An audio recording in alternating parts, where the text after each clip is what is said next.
আজকে আমি অর্থনৈতিক উন্নয়নে যোগাযোগ ব্যবস্থা রচনাটি পড়ে শোনাব। এই রচনাটি ছাত্রছাত্রীদের ও সরকারি চাকরির লিখিত পরীক্ষার জন্য অত্যন্ত গুরুত্বপূর্ণ। ভূমিকা: যে কোনো দেশের অর্থনৈতিক উন্নয়নে যোগাযোগ ব্যবস্থা গুরুত্বপূর্ণ ভূমিকা পালন করে। যোগাযোগ ব্যবস্থার ওপর নির্ভর করে একটি দেশের উন্নয়ন কর্মকাণ্ড আবর্তিত হয়। যোগাযোগ ব্যবস্থার উন্নতি হলে কৃষিপণ্য, শিল্পের কাঁচামাল এবং শিল্পজাত পণ্য সামগ্রী সহজে ও স্বল্প ব্যয়ে স্থানান্তর করতে সুবিধা হয়। এর ফলে দেশের উৎপাদন বৃদ্ধি পায়, শিল্প ও ব্যবসার প্রসার ঘটে। এজন্য যোগাযোগ ব্যবস্থাকে অর্থনৈতিক উন্নয়নের হাতিয়ার হিসেবে বিবেচনা করা হয়। বাংলাদেশের যোগাযোগ ব্যবস্থার বর্তমান অবস্থা: বাংলাদেশ আকারে ছোট হলেও এখানে নানা রকম বৈশিষ্ট্য বিদ্যমান। এদেশে নদী-নালা, খাল-বিল ও হাওর পরিপূর্ণ বলে উন্নত যোগাযোগ ব্যবস্থা গড়ে তোলা কঠিন। বাংলাদেশের উত্তরাঞ্চলের সাথে দক্ষিণাঞ্চলের অনেক অমিল রয়েছে। উত্তরাঞ্চলের মানুষ যোগাযোগের জন্য স্থলপথের ওপর নির্ভরশীল, আবার দক্ষিণাঞ্চলের মানুষ যোগাযোগের জন্য জলপথের ওপর নির্ভরশীল। এদেশের আবহাওয়া সব সময় এক থাকে না। বর্ষাকালে দেশের অধিকাংশ জায়গা পানির নিচে চলে যায়, ফলে যোগাযোগ ব্যবস্থায় সমস্যা দেখা যায়। বাংলাদেশের এই ভিন্ন বৈশিষ্ট্যের কারণে এখানে নানা ধরনের যোগাযোগ ব্যবস্থা গড়ে উঠেছে। বর্তমানে প্রায় সারা দেশকেই যোগাযোগ ব্যবস্থার আওতায় আনা হয়েছে। যোগাযোগ ব্যবস্থার প্রকারভেদ: বিজ্ঞান ও প্রযুক্তির উন্নতির ফলে বিশ্ব আজ যোগাযোগ ও তথ্য বিপ্লবের যুগে প্রবেশ করছে। মানুষ তার সকল বাধা বিপত্তি ও সীমাবদ্ধতাকে অতিক্রম করে নিজেকে যোগাযোগের মহাসড়কে যুক্ত করছে। বর্তমান বিশ্বে যোগাযোগ ব্যবস্থা ও উন্নয়ন এখন সমার্থক শব্দে পরিণত হয়েছে। বাংলাদেশের যোগাযোগ ব্যবস্থায় যেসব মাধ্যমগুলো ব্যবহৃত হয় সেগুলো নিচে দেওয়া হলো।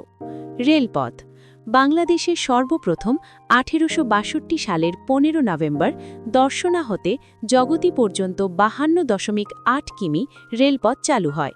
রেলপথ সাধারণত 3 প্রকারের হয়ে থাকে। এগুলো হলো মিটার গেজ, ব্রড গেজ এবং ডুয়েল গেজ বা মিশ্র গেজ। বাংলাদেশে প্রথম আন্তনগর ট্রেন সার্ভিস চালু হয় 1986 সালে।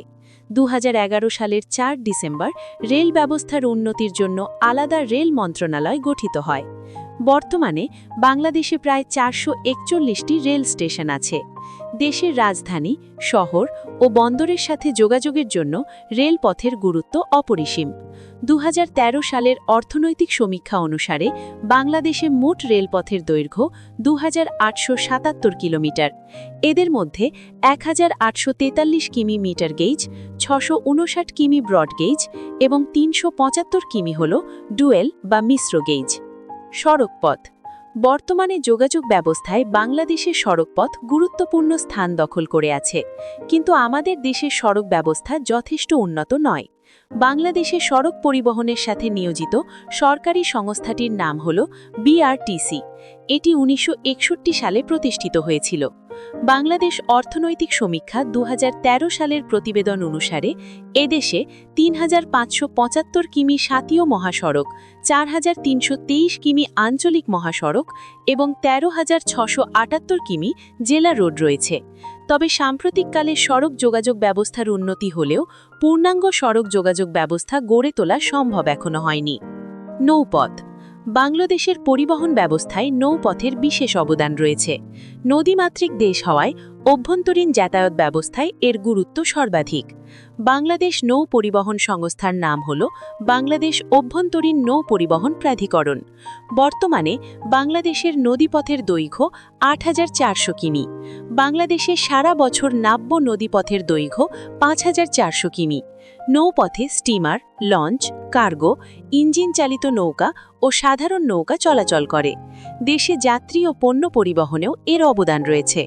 আমাদের দেশের মোট যাত্রী ও পণ্য সামগ্রীর প্রায় 75 ভাগই নৌপথে পরিবাহিত হয়। বিমানপথ: আকাশপথে বিমানের মাধ্যমে বিশ্বের যে কোনো প্রান্তে যাওয়া সম্ভব। 1972 সালের 4 জানুয়ারি বাংলাদেশ বিমান এয়ারলাইন্স প্রতিষ্ঠিত হয়। বাংলাদেশে আন্তর্জাতিক 3টি বিমানবন্দর রয়েছে। এগুলো হলো ঢাকায় অবস্থিত হজরত শাহজালাল রহম আন্তর্জাতিক বিমানবন্দর, চট্টগ্রামে অবস্থিত শাহ আমানত আন্তর্জাতিক বিমানবন্দর এবং সিলেটে অবস্থিত ওসমানী আন্তর্জাতিক বিমানবন্দর। শাহজালাল আন্তর্জাতিক বিমানবন্দরটি ১৯৮০ সালে চালু হয়। বাংলাদেশের যশোর, কক্সবাজার, বরিশাল, রাজশাহী, ঈশ্বরদী, সৈয়দপুর এবং ঠাকুরগাঁয়ে অভ্যন্তরীণ বিমানবন্দর রয়েছে। বাংলাদেশের বিমান পরিবহনের উন্নতির জন্য প্রথম বেসরকারি এয়ারলাইন্স চালু হয় ১৯৯৫ সালের ১৬ জুলাই। বেসরকারি বিমান সংস্থাগুলোর মধ্যে arrow Bengal airlines, GMG airlines, best aviation এবং এয়ার পারাবত ইত্যাদি উল্লেখযোগ্য। যোগাযোগের ক্ষেত্রে অন্যান্য মাধ্যমের ভূমিকা। যোগাযোগের ক্ষেত্রে আরও কিছু মাধ্যম আছে যেগুলো আমরা নিত্যদিন ব্যবহার করে যাচ্ছি। এগুলো যোগাযোগের ক্ষেত্রে বৈপ্লবিক পরিবর্তন সাধন করছে, যেমন ইলেকট্রনিক্স মিডিয়া। এই ইলেকট্রনিক্স মিডিয়া বলতে মোবাইল, টেলিফোন, ইন্টারনেটকে বোঝানো হয়। এই প্রযুক্তিগুলো ব্যবহারের ফলে মানুষ ঘরে বসেই বিশ্বের যে কোনো প্রান্তের খবর নিতে পারে। এছাড়া বিভিন্ন গণমাধ্যম আমাদের যোগাযোগের ক্ষেত্রে গুরুত্বপূর্ণ ভূমিকা পালন করছে। নিম্নে এ সম্পর্কে আলোচনা করা হলো। ডাক ব্যবস্থা। ডাক ব্যবস্থা বাংলাদেশের যোগাযোগের সবচেয়ে প্রাচীন মাধ্যম। ভারতীয় উপমহাদেশে ১৭৭৪ সালে ডাক সার্ভিস চালু হয়। বাংলাদেশ ডাক বিভাগ ইসরায়েল ব্যতীত পৃথিবীর সকল দেশের সাথে যোগাযোগ স্থাপন করেছে। ডাক বিভাগকে আধুনিক করার জন্য ১৯৮৬ সালে পোস্ট কোড চালু করে। ২০১৩ সালের অর্থনৈতিক সমীক্ষা অনুসারে বাংলাদেশের ডাকঘরের সংখ্যা ৯,৮৯৬টি। টেলিফোন ও মোবাইল। ২০০১ সালের ১৬ এপ্রিল বাংলাদেশ টেলিযোগাযোগ নিয়ন্ত্রণ কমিশন প্রতিষ্ঠিত হয়। বাংলাদেশের প্রথম ডিজিটাল ফোন চালু হয় ১৯৯০ সালের ৫ জানুয়ারি।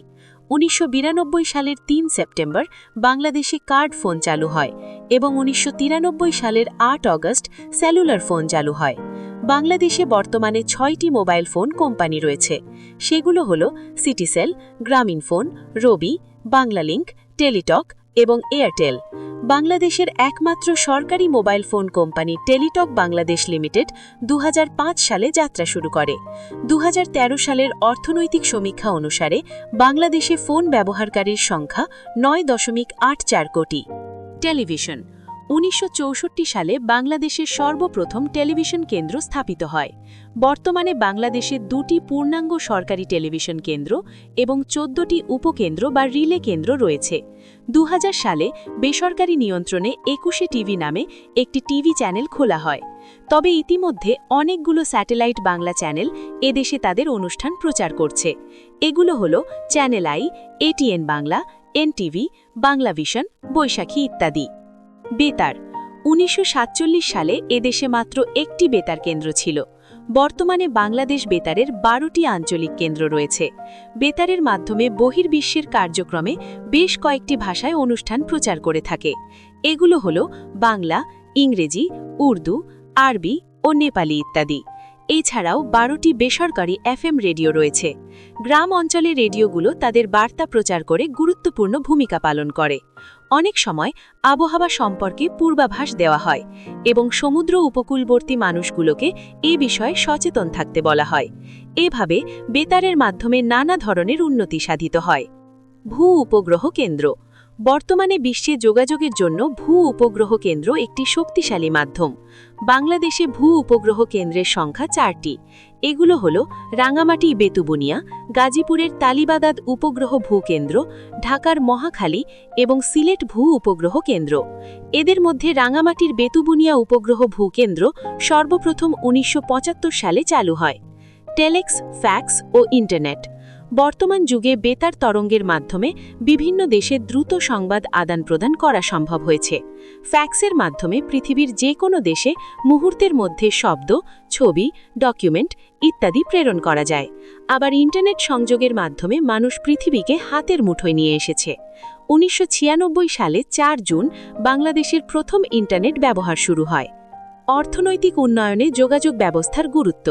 যোগাযোগ এবং যাতায়াত ব্যবস্থাকে যে কোনো দেশের উন্নয়নের পূর্ব শর্ত বলা হয়ে থাকে। যেসব দেশের যোগাযোগ ব্যবস্থা উন্নত, সেসব দেশের অর্থনৈতিক অবস্থাও উন্নত। কোনো দেশের সামাজিক, অর্থনৈতিক ও সাংস্কৃতিক উন্নয়নে যোগাযোগ ব্যবস্থার গুরুত্ব অপরিসীম।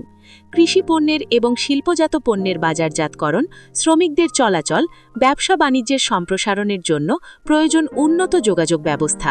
যোগাযোগ ব্যবস্থার সাথে বিপুল সংখ্যক মানুষের জীবিকার প্রশ্ন জড়িত। পল্লী যোগাযোগের জন্য সড়ক যোগাযোগ বিশেষ ভূমিকা পালন করে। উপকূলীয় অঞ্চলের যোগাযোগে দুর্যোগ মোকাবিলা, বৈদেশিক বাণিজ্য এবং রাজস্ব আয় ইত্যাদি ক্ষেত্রে নৌ ব্যবস্থার বিকল্প নেই। এছাড়াও সংবাদপত্র আদান-প্রদান, প্রশাসনিক কাজ এবং দ্রব্যমূল্যের স্থিতিশীলতা বজায় রাখা, বিভিন্ন তথ্য সংগ্রহ এবং শিক্ষা ইত্যাদি ক্ষেত্রে যোগাযোগ ব্যবস্থার গুরুত্ব কম নয়। উপসংহার: মানব জীবনকে সুন্দরভাবে গড়ে তুলতে হলে মানব সম্পদের উন্নয়ন এবং মানুষের জন্য সুযোগ সৃষ্টি করা প্রয়োজন। আর এই দুটি বিষয়ই যোগাযোগ ব্যবস্থার ওপর নির্ভরশীল। উন্নত যোগাযোগ ব্যবস্থা মানুষকে গতিশীল করে। যেহেতু যোগাযোগ ব্যবস্থাকে উন্নয়নের মূল শক্তি বলা যায়, তাই আমাদের সার্বিক উন্নতির জন্য যোগাযোগ ব্যবস্থার সমন্বয় ঘটাতে হবে।